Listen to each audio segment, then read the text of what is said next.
स्वागत है दोस्तों आपका अपने YouTube channel civil on spot में। तो आज हम लोग देखने वाले हैं जो कैम्बर के हम लोगों ने डिस्कस करा था टॉपिक।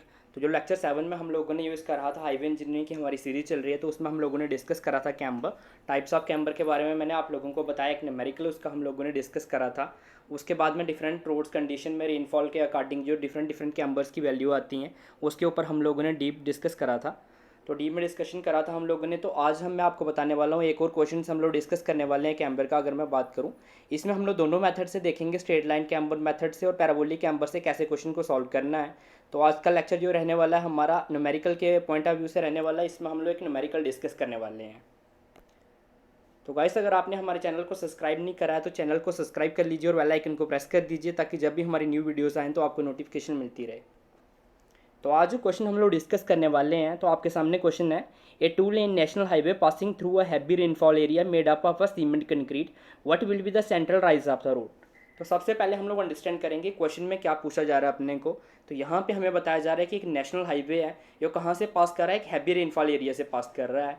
और उसकी जो लेन की विड्थ दी हुई है, कितनी लेन दी हुई है, 2 लेन दी हुई है। तो अपने को पता है जब 2 लेन होती है हमारे पास, तो पर लेन के लिए हमारे पास विड्थ कितनी होती है, 3.50 मीटर होती है। तो यहाँ पे हमें ऑलरेडी गिवन है 2 लेन है, तो कितनी हो जाएगी हमारी 7 मीटर विड्थ हो जाएगी। 3.50 को मल्टीप्लाई करा देंगे हम लोग 2 से, तो 7 मीटर हमारी विड्थ आ जाएगी। जहाँ पे हमें पूछा क्या जा रहा है, सेंट्रल राइज पूछा जा रहा है। जो सेंट्रल राइज होता है उसके बारे में अपने को बताना यहाँ पे। तो यहाँ पे अगर मैं आपको बताऊँ तो सबसे पहले हम लोग देखते हैं हमारे पास गिवन क्या डेटा जो है। तो यहाँ पे हमें विड्थ जो है बोला गया 2 लेन है। तो 2 लेन है तो आपको सिंपली पता है कि 2 लेन के लिए कितना होता है हमारा 3.50 को हम लोग मल्टीप्लाई करा देंगे पर लेन के लिए। मैंने आपको बताया था जब हम लोगों ने विड्थ ऑफ कैरेज पे डिस्कस करा था। तो अगर वो वीडियोस आपने मेरी नहीं देखी हैं तो उसका लिंक प्लेलिस्ट में आपको मिल जाएगा, पूरी प्लेलिस्ट मिल जाएगी जितने अभी हमारे लेक्चर्स हुए हैं। तो उन वीडियोस को आप देख लीजिए, तभी आप कनेक्ट कर पाएंगे इन वीडियोस के साथ या आगे के जो हमारे लेक्चर्स रहने वाले हैं। क्योंकि बहुत सारी चीज़ें हम लोग वो वैल्यूज़ जो अब मैं लूँगा, मैं डायरेक्टली वैल्यूज़ ले लूँगा, तो आपको वो वैल्यूज़ पता होनी चाहिए कि कहाँ से हमने वैल्यूज़ ली हुई हैं। तो इसलिए आप पिछली वीडियोस देख लीजिए सारी। तो मैंने आपको डिस्कस करा था हम लोगों ने आपके साथ कि जब हमारा क्या होता है पर लेन के लिए हमें विड्थ निकालनी है, तो हम लोग 3.50 ले लेते हैं। तो 3.50 को मल्टीप्लाई करा देंगे जितनी हमारे पास नंबर ऑफ लेन्स होंगी। तो यहाँ पे 2 लेन है, तो 2 से मल्टीप्लाई कराने के बाद जो हमारे पास वैल्यू निकल के आ जाएगी 7 मीटर निकल के आ जाएगी। तो इसका मतलब जो हमारा नेशनल हाईवे है उसकी विड्थ कितनी है, 7 मीटर है। नेक्स्ट बात कर लेते हैं कैम्बर की। तो अगर मैं कैम्बर की बात करूं तो पिछली वीडियो में मैंने आपको बताया था कैम्बर को हम लोग किसके बेसिस पे हम लोगों ने डिफ्रेंशिएट करा था, हैवी रेनफॉल और लाइट रेनफॉल के बेसिस पे। और यहाँ पे कौन सी रेनफॉल है, हैवी रेनफॉल है। और रोड कौन सी हमारी सीमेंट कंक्रीट रोड है।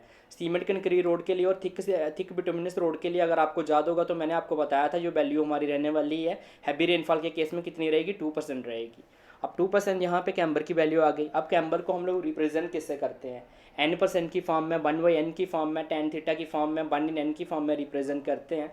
तो अपने को जो फॉर्मूला में वैल्यू चाहिए होती है वो क्या चाहिए होती है अगर मैं बात करूँ तो अगर मैं स्ट्रेट लाइन कैम्बर की बात करूँ तो उसका फॉर्मूला, सेंट्रल हाइट का फॉर्मूला क्या होता है अपने को, अगर सेंट्रलाइज फाइंड करना हो तो y=w/2n।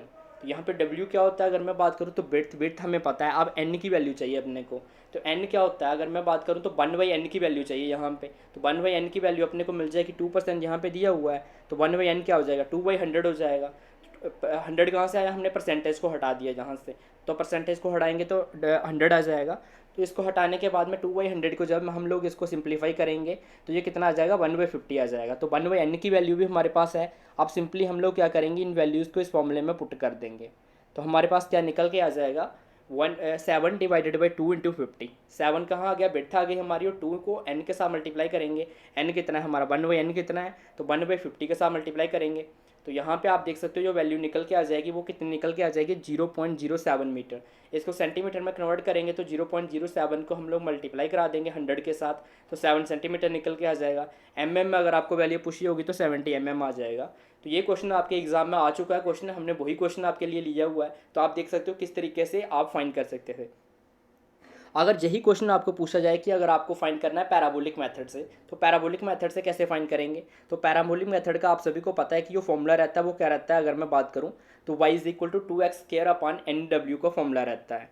अब यहाँ पे x की वैल्यू फाइंड करनी है तो सेंट्रल पे मैंने आपको बताया था जब सेंट्रल राइज पे हमें फाइंड करनी होती है x की वैल्यू, तो वो क्या हो जाती है, विड्थ डिवाइडेड बाई 2 हो जाता है। तो x की वैल्यू क्या आ जाएगी, 7/2 आ जाएगी। तो कितनी आ जाएगी, 3.5 आ जाएगी। n की वैल्यू 1/n की वैल्यू हमें पता है, तो यहाँ पे आप w की वैल्यू भी अपने हमारे पास आ जाएगी।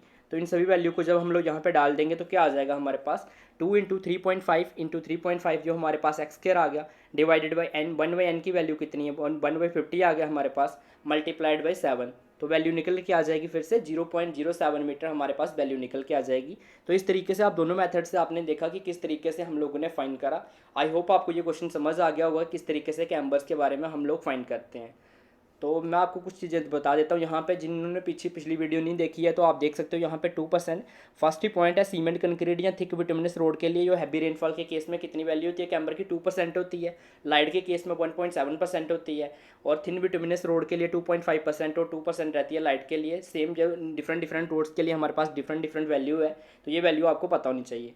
नेक्स्ट आप देख सकते हो टाइप्स ऑफ कैम्बर, ऑलरेडी हम लोगों ने डिस्कस करा हुआ है, दोनों के बेसिस पे हमने क्वेश्चन देख लिया, स्ट्रेट लाइन कैम्बर के बेसिस पे और पैराबोलिक कैम्बर के बेसिस पे।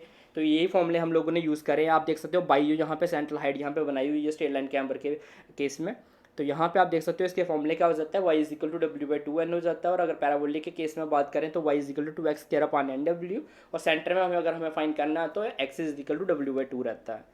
तो इस तरीके से आज हम लोगों ने एक और क्वेश्चन देखा कैम्बर को लेके। आई होप अब आपका जो कैम्बर का टॉपिक है अच्छे तरीके से क्लियर हो गया होगा।